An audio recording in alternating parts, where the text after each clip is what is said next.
नमस्कार दोस्तों। आज मैं औसत के ऊपर आपके लिए एक टॉपिक लेके आया हूँ। ठीक है, सभी एग्जाम्स के लिए बड़ा इम्पोर्टेंट टॉपिक है और इसमें किस किस तरह के क्वेश्चन पूछे जाते हैं पहले वो डिस्कस कर लेते हैं। उसके बाद उनको कैसे हल करना है वो हल करेंगे। तो मैं उसको आपको एग्जाम में कैसे हल कर सकते हैं दो मेथड से बताऊंगा, एक सिंपल मेथड और एक ट्रिक से जो है। ठीक है, तो आप जो भी अच्छा लगे उससे उसकी प्रैक्टिस कीजिएगा। इसमें जो सबसे पहले होता है कि एक तो डायरेक्ट फॉर्मूलों के ऊपर क्वेश्चन पूछ लेता है। ठीक है, कि यहाँ जैसे मैंने लिखा है n प्राकृतिक संख्याओं का योग, योग की जगह ये यहाँ औसत भी पूछ सकता है। ठीक है, तो डायरेक्ट भी इसके ऊपर जो है वो क्वेश्चन पूछ लेता है। दूसरा जो कुछ इसमें जो क्वेश्चन आते हैं वो एक तो ये क्वेश्चन आते हैं कि जैसे समान अंतर वाले संख्याएं दे देता है, समान अंतर वाली संख्याएं। ठीक है, तो उसका योग भी पूछ सकता है और औसत भी पूछ सकता है। ठीक है, इसके अलावा जैसे कुछ हो जाता है कि 7 के प्रथम 5 गुणजों का औसत क्या होगा। ठीक है, 5 गुणजों का औसत। ठीक है, इसके अलावा जैसे दे देता है कि पहले 12 संख्याएं जो हैं का औसत दे दिया इसने, 60 दे दिया मान लो, है ना। अभी बोल देता है पहली 6 का औसत, फिर बोल देता है अगली 7 का औसत।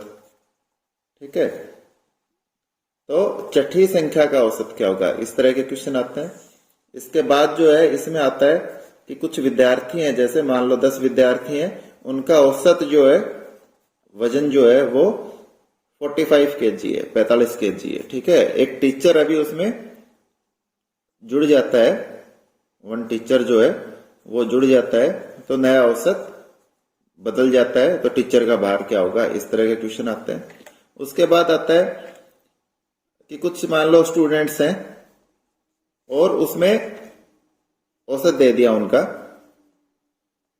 उसका 45 kg वजन है। ठीक है, अभी इसमें तो टीचर जुड़ा था। ठीक है, और इसमें क्या करता है, एक स्टूडेंट चला गया और उसकी जगह उसको सेकंड जो दूसरे स्टूडेंट ने रिप्लेस कर लिया। ठीक है, यानी कि संख्या नहीं बदली, संख्या सेम रहेगी। ठीक है, थर्ड आता है कि 10 जैसे स्टूडेंट का औसत दे दिया, उसके बाद यहाँ एक टीचर था, यहाँ एक स्टूडेंट गया, एक स्टूडेंट वापस आ गया, यहाँ 5 स्टूडेंट नए आ गए। ठीक है, तो नया औसत पूछ लेगा। कुछ क्वेश्चन होते हैं कि 10 संख्याओं का औसत जो है वो 50 है मान लो। अब कहता है एक संख्या 83 की जगह 35 जो है वो ले ली। ठीक है, तो इस तरह के जो क्वेश्चंस हैं वो इसके अंदर आते हैं। ठीक है, तो अभी मैं एक एक आपको सोल्व कराऊंगा। उससे पहले मैं एक चीज बताना चाहता हूँ, आपने सबने महाभारत देखी होगी, आपको पता है द्रोणाचार्य जी का वध कैसे हुआ था। ठीक है, तो क्यों हुआ था वो, क्योंकि उनने पूरी बात जो थी वो ध्यान से नहीं सुनी थी। ठीक है, वो पता ही आपको टॉपिक जो है उसमें कि अश्वत्थामा मारा गया जो नर नहीं घोड़ा था। ठीक है, तो उनने नर नहीं घोड़ा था ये लाइन नहीं सुनी और उसके कारण उसका वध हो गया। इसी तरह ये टॉपिक होता है कि आपको जब तक बेसिक का पता नहीं होता है आप क्वेश्चन गलत कर देते हो। मैं आपको एक इसका छोटा सा बताता हूं, आपके समझ में आ जाएगा मैं क्या कहना चाह रहा हूं। ठीक है, आपके पास प्रश्न आता है, आपको फॉर्मूला याद है, सब कुछ याद है। ठीक है, आपके पास क्वेश्चन आता है कि प्रथम n प्राकृत संख्याओं का योग क्या होगा। ठीक है, अब कुछ लोग क्या होते हैं कि इसको याद करते हैं ऐसे n गुणा n प्लस 1 डिवाइड बाई 2। ठीक है, क्योंकि उस वो गुणा से याद करता है इसको। एक ऑप्शन में ये दे दिया, दूसरे में दे दिया n into n plus 1 by 2। ठीक है, अब क्योंकि यदि आपने ध्यान नहीं दिया, हमने देखा और देखते ही यदि इसी ऑप्शन को, क्योंकि गुणा से हम करते हैं, इसी ऑप्शन को मैंने टिक कर दिया, तो ये आंसर मेरा गलत हो जाएगा, ये सही हो जाएगा। ठीक है, अब जिसकी बेसिक सही है उसको पता है कि ये गलत क्यों है और ये सही क्यों है। ठीक है, तो इसीलिए मैं कहता हूं कि आप बेसिक जो है वो जरूर ध्यान से करिएगा। ठीक है, क्वेश्चन को रटना नहीं है, उसको अच्छी तरीके से समझ के कीजिएगा। ठीक है, ये गलत क्यों है, क्योंकि इसके ऊपर हम जब भी सिंप्लीफिकेशन करते हैं, सरलीकरण तब जब भी करते हैं, तो उसमें क्या होता है, बोर्ड मास का जो रूल होता है वो लागू होता है। ठीक है, ये कहता है सबसे पहले ब्रैकेट सोल्व होगा, क्या होगा, ब्रैकेट। ठीक है, उसके बाद ऑफ को हिंदी में क्या बोलते हैं, का। फिर कहता है डिवीजन, ठीक है, कि डिवाइड, भाग। फिर कहता है मल्टीप्लीकेशन, गुणा। फिर कहता है एडिशन, जोड़। और फिर कहता है सब्ट्रैक्शन, माइनस। ठीक है, अब क्योंकि ये आप करोगे तो इस वाले क्वेश्चन में पहले ये सोल्व होगा, क्योंकि ये गुणा है, ये सोल्व होगा। ठीक है, और इस वाले क्वेश्चन में पहले ब्रैकेट सोल्व होगा। ठीक है, अब आपने पहले इसको सोल्व किया तो अलग आंसर आएगा, इसको सोल्व किया तो अलग आंसर आएगा। ठीक है ना, तो आप इसको टिक कराए तो ये आपका गलत हो जाएगा, ये सही है। ठीक है, अभी जैसे मैं एक और आपको छोटा सा एग्जांपल देता हूं। आपके क्वेश्चन में आ गया घनों का योग, n प्राकृतिक संख्याओं के घनों का योग। ठीक है, वही बात है, हम इसको भी गुणा से करते हैं। आपका आ गया n गुणा, ऐसे लिख दिया n प्लस 1 और बटे में 2। ठीक है, और उसने इसको ऐसे करके स्क्वायर कर दिया, और एक उसने फॉर्मूला लिखा n इंटू n प्लस 1 बटे 2 और इसका स्क्वायर। ठीक है, अब क्योंकि हमने तो गुणा से याद कर रखा है, हमें ये ठीक लगेगा, हम इसको टिक करेंगे, तो ये आपका गलत हो जाएगा।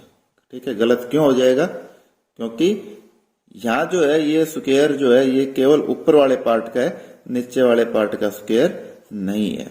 ठीक है, और फार्मूला क्या होता है, ये फार्मूला होता है कि जिसमें पूरे के ऊपर स्क्वायर लगता है, तो इनको ध्यान से देखना बहुत जरूरी है। ठीक है, अब जैसे ये लिखता है n इंटू n प्लस 1। ठीक है, तो इसको हम n गुणा n प्लस 1 ऐसे भी लिख सकते हैं, ये एक ही चीज है। यानी कि ब्रैकेट जो है वो होना बहुत जरूरी है। यहाँ गुणा के अंदर ब्रैकेट नहीं लगाया यहाँ, तो ये गलत हो जाएगा। क्या हो जाएगा, गलत हो जाएगा। ठीक है, अभी हम क्वेश्चंस पे चलते हैं। अभी सम करने से पहले मैं आपको इनके ऊपर चीजें बता देता हूं। ठीक है, ये फॉर्मूले मैंने लिख दिए थे कि प्रथम, सबसे पहले तो औसत होता क्या चीज है। ठीक है, आप स्कूल में पढ़ते थे, आपने पढ़ा होगा कि आपके सेमेस्टर होते थे, फर्स्ट सेमेस्टर और सेकंड सेमेस्टर। ठीक है, फर्स्ट सेमेस्टर में आपके नंबर आए, ठीक है, मान लो 70% नंबर आए, सेकंड सेमेस्टर में 80% नंबर आए, तो फाइनल में आपके जो नंबर आते थे 75% हो जाते थे। कैसे होते थे, यही औसत होता है। इन दोनों को जोड़ के वो 2 से भाग कर देता था। 2 से क्यों करते थे, क्योंकि 2 संख्याएं होती थी। ठीक है, किसी उसमें यदि मान लो तीन सेमेस्टर हो, फर्स्ट, सेकंड और थर्ड, तो क्या होगा, तीनों के जो नंबर हैं वो जोड़ के क्या कर देगा, डिवाइड कर देगा, किससे, 3 से। ये बेसिकली औसत का ये फॉर्मूला होता है। ठीक है, तो ऐसे सिंपल क्वेश्चन भी आएंगे, वो भी हम कराएंगे। और अभी मैं ये जो सीधे जो फॉर्मूले के ऊपर आ जाते हैं। ठीक है, अभी देखो n प्राकृतिक संख्याओं का योग, तो ये फॉर्मूला हमें पता है। अभी औसत पूछे तो ये फॉर्मूला आपके याद है, तो n प्राकृतिक संख्या है तो n से हम क्या कर देंगे, इसको डिवाइड कर देंगे, n से n कट जाएगा और आंसर क्या आ जाएगा, n प्लस 1/2। ये क्या हो जाएगा, इसका औसत का फॉर्मूला हो जाएगा। ठीक है, अभी सम संख्याएं, ठीक है, कोई भी सम संख्या, प्रथम n सम संख्याएं का योग, उसका क्या फॉर्मूला होता है, n इंटू n प्लस 1। क्या फॉर्मूला होता है, n इंटू n प्लस 1। ठीक है, औसत पूछे तो वही n यहां से कट जाएगा, n से n कट गया, यानी कि क्या आ जाएगा, क्या आ जाएगा, n प्लस 1। क्या आ जाएगा, n प्लस 1। ठीक है, अगला विषम संख्याएं, तो उसका क्या फॉर्मूला होता है, ये योग का फॉर्मूला है, n स्क्वायर। क्या है, n स्क्वायर योग का फॉर्मूला है। और औसत क्या हो जाएगा, n square divide by n, n से n कट गया, यानी कि n हो जाएगा। ठीक है, अभी वर्गों का क्या होता है, n इंटू n प्लस 1 और फिर ब्रैकेट में 2n प्लस 1 और किससे डिवाइड होता है, 6 से। औसत निकालना हो तो n यहां कट जाएगा, n से n कट गया, ठीक है। अभी वर्गों के बाद घनों का औसत, ठीक है, किसका? घनों का औसत। तो इसका क्या फार्मूला है? पहले तो इसको सोल्व करो, तो क्या लिखोगे आप? n square into n plus 1 इसका स्क्वायर और नीचे क्या आ जाएगा? 4, क्योंकि 2 का स्क्वायर क्या होगा? 4, ठीक है। औसत निकालने के लिए क्या करोगे आप? n से डिवाइड कर दोगे, तो n से ये डिवाइड हो गया, ठीक है। ये आपका ऑप्शन में इस तरह से भी आ सकता है, ठीक है। और लास्ट ऑप्शन दे दे इनमें से कोई नहीं, तो आपको ये ठीक करना होगा उसका, ठीक है ना। या n square into n plus 1 का स्क्वायर और डिवाइड बाई 4, ये भी घनों के योग का फार्मूला होता है। ये ऑप्शन में आ जाता है और बाकी 2 गलत दे देता है और फोर्थ ऑप्शन बोल देता है इनमें से कोई नहीं, तो ये ऑप्शन आपको टिक करना होगा। अभी हम सम करते हैं। अभी जैसे इस तरह के सम आते हैं, 1 से 41 तक की, ये यहां विषम की जगह आएगा प्राकृतिक संख्याओं का औसत क्या होगा, ठीक है। तो मैंने क्या फार्मूला बताया था, इसका क्या होता है? n प्लस 1 बटे 2, ठीक है। n कितना है? 41 प्लस 1 और बटे 2, ठीक है, यानी कि 42 बटे 2, यानी कि 21 जो है इसका ऑप्शन आ गया। एक तो यह तरीका होता है। दूसरा एक होता है जिनका अंतर संख्याओं का अंतर समान हो, क्या हो? अंतर समान हो संख्याओं का, ठीक है। अब इस आगे हम इसी से सोल्व करेंगे, अंतर समान हो, ठीक है। अंतर समान हो जैसे 1 2 3 4 और ये 41 तक है। अब 1 और 2 का डिफरेंस, ये भी 1 है, 2 और 3 का भी 1 है, ये 1 है, तो ये अंतर समान है, ठीक है। तो इसमें क्या होता है? पहली संख्या प्लस आखिरी संख्या, क्या? पहली संख्या और आखिरी संख्या और उसको 2 से भाग कर दो, तो यही इसका आंसर आएगा। तो पहली इसमें क्या है? 1 है और आखिरी क्या है? 41 है और बटे 2, ठीक है, यानी कि 42 बटे 2, 2 से कट गया ये 21, ठीक है। तो जो भी आपको ठीक लगे आप उससे इसको कर सकते हो। अगला क्वेश्चन, प्रथम 10 सम प्राकृतिक संख्याओं का औसत कितना होगा, ठीक है। क्या पूछा है? सम 10 सम प्राकृतिक संख्याओं का औसत कितना होगा, ठीक है।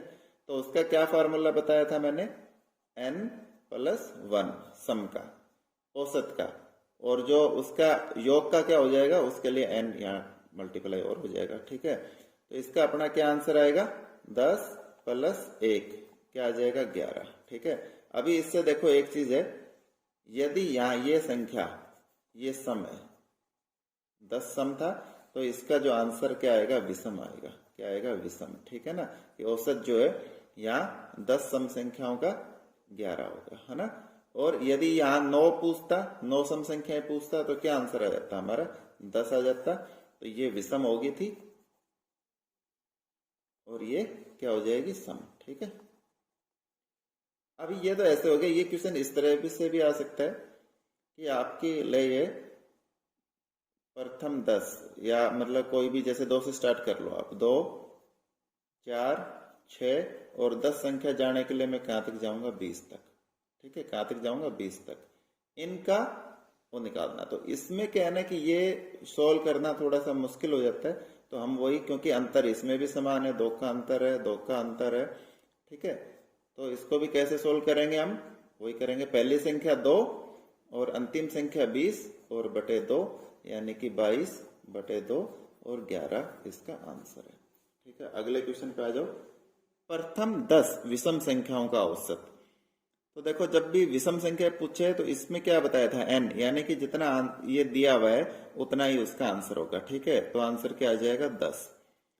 यदि सिंपल इस तरह पूछे तो यही होगा, और यदि इस तरह से पूछ ले 3 5 7, ठीक है, और ऐसे 21 तक पूछ ले मान लो, ठीक है। किस तक पूछ ले? 21 तक। तो ये इसका आंसर क्या आएगा? तो पहली संख्या 21 प्लस, नहीं, पहली संख्या 3 और अंतिम संख्या 21 बटे 2, ठीक है। तो कितना आ गया? ये 24 बटे 2, तो ये कट के क्या हो गया? 12, ठीक है। अब देखो आप कंफ्यूज मत हो जाना कि इसका आंसर 10 आ रहा था और इसका 12 आ रहा है, ये दोनों अलग अलग क्वेश्चन है, ठीक है। क्योंकि जो अभी ये जो है यहाँ मैंने स्टार्टिंग जो है 3 से लिया है, ठीक है ना। यदि मैं इसका 1 से लेता तो यहाँ 1 होता और इसकी अंतिम संख्या थी जो क्या होती 19 होती, क्या होती 19। तो क्या आंसर आता वही 1 प्लस 19/2 यानी कि 20/2 और वही 10 इसका आंसर हो जाता, ठीक है। प्रथम 10 संख्याओं के वर्गों का औसत क्या होगा, ठीक है। तो इसका मैंने क्या फार्मूला, हमारा जो फार्मूला क्या होता है, पहले तो योग का फार्मूला दोनों लिखा करो ताकि आपको याद हो। n इंटू n प्लस 1 और 2n प्लस 1 और डिवाइड बाई 6। औसत निकालना है तो नीचे n से भाग हो जाएगा, n से भाग होने के बाद n कट जाएगा, ठीक है। तो क्या लिखोगे 10 और 1 11 गुणा 10 दूनी 20 और 1 21/6, ठीक है। 3 से 3 दूनी 6 और 3 से 3 7 21, कितना आ गया 77/2, ठीक है। कितना आ जाएगा 35 36 37 और 38, 38 दूनी 76, 38.5 इसका आंसर होगा आपका, ठीक है। अभी अगला सम करते हैं। प्रथम 10 संख्याओं के घनों का औसत कितना होगा, ठीक है। तो इसका मैंने क्या बताया था, इसमें हमें यह ध्यान करना पड़ेगा n square into n plus 1 का स्क्वायर और डिवाइड बाई 4, ये तो इसका फॉर्मूला था। तो n से ये कट करेंगे, ठीक है। तो n कितना है 10 गुणा, अब देखो इसको आप सोल्व करने क्या है कि आपका जो पेपर होता है ना उसके अंदर टाइम का बहुत ही महत्व होता है। तो ये मैं समझाने के लिए कि आपको समझ में आए इसलिए पूरा करता हूं, ठीक है। आप इस तरह की प्रैक्टिस ना बनाए, प्रैक्टिस में इसको जितना कम से कम समय में सोल्व कर सके वो करें, ठीक है। अब जैसे मैं सीधा लिखूंगा, यहाँ n की जगह मैंने 10 पुट किया, 10 और 1 11 हुआ, 11 का स्क्वायर मेरे को पता है, वर्ग मेरे को पता है क्या होता है 121, ठीक है। यहाँ 121 मैंने लिख दिया और बटे में क्या लिख दिया 4, ठीक है। अभी इसको काटने की बजाय क्योंकि 10 है आप सीधा इसको इससे गुणा कर दो, तो 12 10 और बटे 4। अब इसको डिवाइड करो तो क्या आएगा 4 तिया 12, ठीक है। फिर 0 और 4 दूनी 8, ठीक है। तो असल तो ये 0.5 आ जाएगा, ठीक है। जिसको इस तरह से आ जाए वो इस तरह से कर ले और जिसको इस तरह समझ में ना आए वो अपने सिंपल भाग विधि से कर ले इसको, ठीक है। अभी हम अगले क्वेश्चन पे चलते हैं।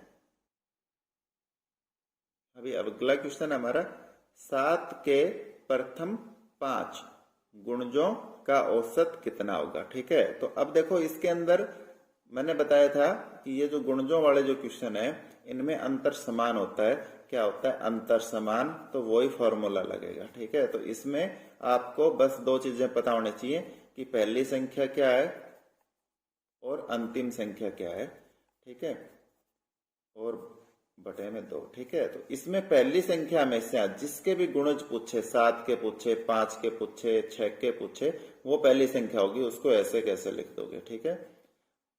7 है तो हम 7 लिख देंगे या प्लस।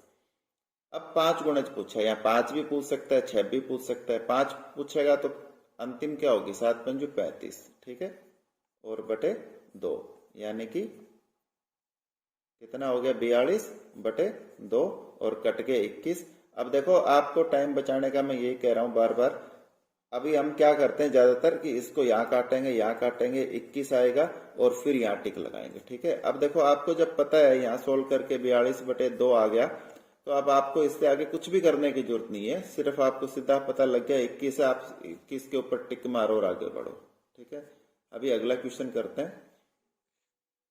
5 क्रमागत संख्याओं का औसत 33 है, कितना है 33 है, तो इनमें से बड़ी संख्या क्या होगी, ठीक है। तो क्या कह रहा है इनमें से बड़ी संख्या क्या होगी।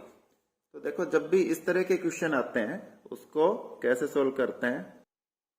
ऐसे क्वेश्चंस में क्या होता है कि जैसे यहाँ 5 है तो आप 5 खींच लो, 1 2 3 4 5। ये सबसे छोटी होती है, ये सबसे बड़ी होती है। ठीक है, जो औसत होता है वो हमेशा इनके बीच वाली संख्या होती है। कौन सी होती है? बीच वाली, 33। ठीक है ना। अभी पूछ रहे कर्मागत। कर्मागत होता है लगातार, तो 33, 34 और 35। बड़ी संख्या क्या होगी? 35, और छोटी होती तो क्या होता? उल्टे आ जाते, 32 और 31। ठीक है, यहां देखो 5 हो, 7 हो, 9 हो, है ना, और कर्मागत हो, तो इसका तो औसत क्या मिलेगा? पूर्ण संख्या में मिलेगा। ठीक है ना। और यदि ये सम में पूछे, जैसे 4 का पूछे, 6 का पूछे, 8 का पूछे, तो ये पॉइंट में मिलेगा। ठीक है, अभी जैसे ये एक मैं वो सम है कि चलो 4 संख्या ले लो, 4 सेम है, बस 5 की जगह 4 कर दो। यदि 4 क्रमागत संख्याओं का औसत और यहाँ 33 की जगह 8.5 कर दो। ठीक है, तो इनमें से बड़ी संख्या क्या होगी? तो सबसे पहले आप ये आओ, 1, 2, 3, 4। ठीक है, अब देखो ये जो औसत दिया होता है ये इनके बीच में होता है। क्या होता है? जो औसत दिया होता है वो इनके बीच में होता है, यानी कि 8.5। अब 8.5 किस किस के बीच में आता है? आपको पता होगा किसके बीच में आता है? 8 और 9 के बीच में आता है। किसके बीच में आता है? 8 और 9 के बीच में।